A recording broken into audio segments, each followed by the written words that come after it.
Assalamualaikum warahmatullahi wabarakatuh. Alhamdulillah, alhamdulillahi rabbil alamin. Wassalatu wassalamu ala asyrafil anbiya'i wal mursalin wa ala alihi wa sahbihi ajma'in.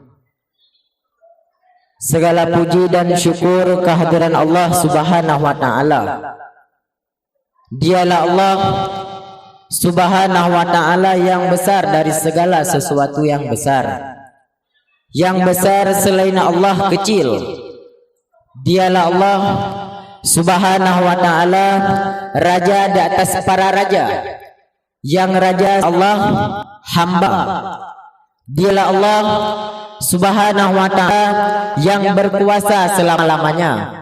Yang berkuasa selain Allah kadang berkuasa dan kadang tidak berkuasa. Salawat dan salam kita salawatkan kepada junjungan kita, kekasih kita yang tidak dapat diganti-ganti, anti gaji pegawai negeri, tidak terkenal dengan namanya korupsi. Beliaulah Nabi Agung Muhammad sallallahu alaihi wasallam, sang tahta bagi seluruh insan yang datang oleh zaman, diagumi teman, disegani lawan. Beliaulah seorang tampan rupawan, tidak tergiur dengan harta, tahta dan perawan. Beliaulah rahmatullah alamin, sang penyelamat bagi kaum muslimin dengan julukannya Al-Amin. Dan kepada seluruh istri-istri dan sahabat-sahabatnya, dan kepada alim-alim al-ulama yang telah mendahului kita, ataupun ulama-ulama yang ada di tengah masa pandemi COVID-19 ini. Yang mulia dan yang terhormat Abu Umi sekeluarga, yang mulia dan yang terhormat kepada seluruh Dewan Guru Dayah Bustanul Huda, terkhususnya kepada seluruh Dewan Juri Moderator yang telah berhadir di tempat yang berbahagia ini. Yang mulia dan yang terhormat kepada seluruh santri-santri Dayah Bustanul Huda, terkhususnya kepada santri-santri dari Qabilah Ruhul Mujahidin Aswaja Aceh Temim. Alhamdulillah. Adapun tema saya pada malam hari ini yang berjudul kelebihan umat baginda Nabi besar Muhammad. Di dalam kitab menjelaskan bahwasanya Nabiullah Adam alaihissalam iri kepada kita umat baginda Nabi besar Muhammad. Kenapa iri? Beliau seorang nabi, kita sebagai umat. Apa kata Nabiullah Adam? Aku iri kepada umat Muhammad. Umat Muhammad diberikan oleh Allah 4 macam kelebihan, 4 macam keistimewaan yang Allah berikan kepada umat tersebut tidak Allah berikan kepadaku, kata Nabiullah Adam. Yang pertama kata Nabiullah Adam, taubatku diterima di kota Mekah saja, tidak di kota yang lain. Sedangkan bagi umat Muhammad dimanapun mereka bertobat, tobat mereka diterima oleh Allah. Ketahui teman-temanku sekalian, Nabiullah Adam setelah Allah turunkan ke dunia, Allah letakkan di India, di bawah kaki gunung Himalaya. Siti Hawa Allah letakkan di Jeddah, Iblis Allah letakkan di Basrah. Selama 450 tahun Nabiullah Adam bertobat, tobat beliau belum diterima oleh Allah. Tetapi pada suatu hari beliau berada di kota Mekah, lalu beliau berdoa kepada Allah. Apa doa Nabiullah Adam kepada Allah? Ya Rabbi haqi Muhammad, ya Allah dengan hak Muhammad, dengan kehormatan Muhammad, keagungan Muhammad, terimalah tobatku ya Allah. Lalu Allah berfirman kepada Adam, wahai Adam, mengapa engkau tahu tentang wujudnya Muhammad sedangkan saya belum ciptakan itu Muhammad? Qala Adam, innama rafa'tu ra'syi wa adlaimatu la ilaha illallah Muhammad Rasulullah. Ya Allah, ketika kau tiup rohku, lalu kau angkat kepalaku ke atas, kau lihat di tiang-tiang surga, di tiang-tiang aras tertulisnya la ilaha illallah Muhammad Rasulullah. Saya tidak kenal yang namanya Muhammad itu siapa. Yang saya tahu kedudukan Muhammad tersebut lebih tinggi daripada kedudukanku. Apa kata Allah? Sadaqta ya Adam, betul apa yang kau katakan wahai Adam. Walaulah Muhammad ma khalaqtuka ya Adam, jikalau bukan karena Muhammad sungguh tidak kuciptakan kau wahai Adam. Itu yang pertama. Yang kedua, saya melakukan kesalahan satu kali, Allah murka, Allah pisahkan kami berdua. Umat Muhammad melakukan kemaksiatan kepada Allah beribu-ribu kali, berjuta-juta kali, Allah masih baik kepada mereka, Allah perkumpulkan mereka dengan anak cucu mereka. Yang ketiga, kata Nabi Allah Adam, setelah kami dipisahkan oleh Allah, Allah masih murka kepada kami, Allah lepaskan pakaianku sehingga terlihatlah seluruh aurat-auratku. Umat Muhammad kembali, mereka bermaksiat kepada Allah dalam keadaan telanjang, Allah masih baik kepada mereka, Allah kasih kepada mereka pakaian. Yang keempat, saya melakukan kesalahan di dalam surga, Allah murka, Allah turunkan ke dunia. Umat Muhammad melakukan kesalahan di dunia, meninggalnya husnul khatimah, dari dunia menuju ke surga. Lihat betapa mulianya kita menjadi umat-umat Nabi Muhammad. Pada suatu hari, Syekh Abdul Hasan As-Satili tertidur di bawah pohon kemah. Maka di waktu itu pun Syekh tersebut bermimpi. Di dalam mimpinya tersebut melihat dua orang kekasih Allah. Yang pertama Muhammad, yang kedua bernama Musa. Berkata Nabi Allah Musa kepada baginda Nabi besar Muhammad, "Ya Muhammad, ummati ka anbiya Bani Israel." Umatmu kepandaiannya lebih pandai dibandingkan anbiya-anbiya atau ulama-ulama yang ada di golongan Bani Israel. Apa kata Nabi Allah Muhammad? Betul wahai Musa kalimullah.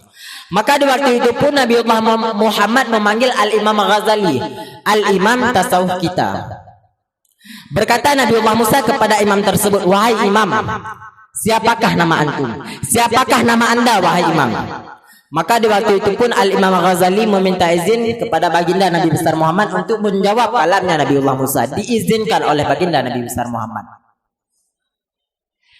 "Nama saya Muhammad bin Muhammad bin Muhammad." Stop, kata Nabi Allah Musa. "Ya baginda Nabi besar Muhammad, ini yang kau sebut pandai, ini yang kau bangga-banggakan. Saya cuma menanya siapakah nama dia. Mengapa dia menjawab dengan nada-nada yang panjang? Mengapa dia menjawab nama ayahnya, nama kakeknya? Yang saya tanya siapakah nama dia." Maka di waktu itu pun Al-Imam Ghazali meminta izin kedua kalinya untuk menjawab apa yang dikalamkan oleh Nabi Allah Musa. Diizinkan untuk kedua kalinya. "Ya Musa kalimullah, pada suatu hari Allah menanya kepadamu, wahai Musa, apa yang ada di tanganmu? Apa yang kau jawab? Ya Rab, ini tongkat. Tongkat ini untuk memukul, tongkat ini untuk bersandar ya Rab." Allah tidak menanya untuk apa kau pergunakan tongkat tersebut. Yang Allah tanya, apa yang ada di tanganmu? Apa yang kau jawab? Saya menjawab dengan nada-nada yang panjang supaya saya ingin berbicara langsung dengan Allah, ingin mengambil berkah langsung dengan Allah. Begitu pula aku, kata Imam Ghazali, saya menjawab dengan nada-nada yang panjang supaya saya ingin berbicara lama denganmu karena kamu telah berbicara langsung dengan Allah. Mengapa iblis laknatullah alaih tidak mau sujud kepada Nabi Allah Adam? Dikarenakan di dalam sulbi baginda Nabi Allah Adam terdapatnya cahaya baginda Nabi besar Muhammad. Kemanapun Nabi Allah Adam pergi, seluruh malaikat mengikutinya dari belakang. Pada suatu hari Nabi Allah Adam mengadu kepada Allah, mengeluh kepada Allah, "Ya Allah, mengapa kemanapun saya pergi malaikat mengikutiku dari belakang?" Apa kata Allah? "Wahai Adam, di dalam sulbimu itu terdapatnya sulbi kekasihku, yaitu baginda Nabi besar Muhammad. Ya Allah, kalau begitu tolong pindahkan sulbi tersebut atau cahaya tersebut di kedua jempolku, dipindahkan oleh Allah Subhanahu wa taala."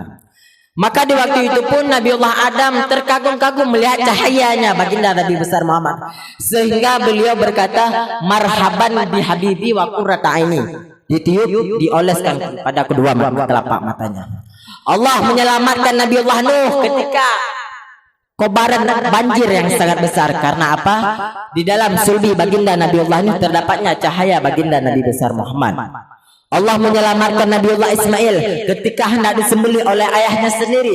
Allah ganti dengan seekor kibas. Karena apa? Karena di dalam sulbi baginda Nabi Allah Ismail terdapatnya cahaya baginda Nabi besar Muhammad. Allah menyelamatkan Nabiullah Ibrahim ketika dimasukkan oleh orang-orang kafir ke dalam api yang sangat besar. Karena apa? Karena di dalam sulbi baginda Nabiullah Ibrahim terdapatnya cahaya baginda Nabi besar Muhammad. Al-Fakir ingin bercerita bahwasanya Nabiullah Adam, bahwasanya Nabiullah Musa alaihissalam ingin melihat zatnya Allah, ingin melihat cahayanya Allah. Maka di waktu itu pun Nabiullah Musa mendaki Gunung Tursina, mendaki Bukit Tursina. Tujuannya apa? Tujuannya ingin melihat cahayanya Allah. Tetapi kata Allah, wahai Musa, kau tidak akan sanggup, kau tidak akan kuat. Ketahui wahai Musa, antara diriku dan hamba-hambaku ditutupi 70.000 hijab yang tidak akan aku buka untuk umat manapun terkecuali umat baginda Nabi besar Muhammad. Intisari pada malam hari ini yaitu umat baginda Nabi besar Muhammad lebih dahulu memasuki surga dibandingkan umat-umat yang telah terdahulu. Di dalam surga ada 120 saf, 80 saf untuk Allah kasihkan kepada umat baginda Nabi besar Muhammad, 40 saf lagi Allah kasih kepada umat Nabi Adam hingga umatnya Nabi Isa. Jalan-jalan ke Italia, jangan lupa membeli roti. Kalau ada izin ilahi Rabbi, insya Allah di dalam musalla kita akan lanjut kembali. Kalau ada jarum yang patah, jangan disimpan di dalam peti. Kalau ada kata-kata yang salah, saya akhiri sampai di sini. Saya Iqbal Samarkandi. Hanya sekian. Akhirul kalam. Assalamualaikum warahmatullahi wabarakatuh.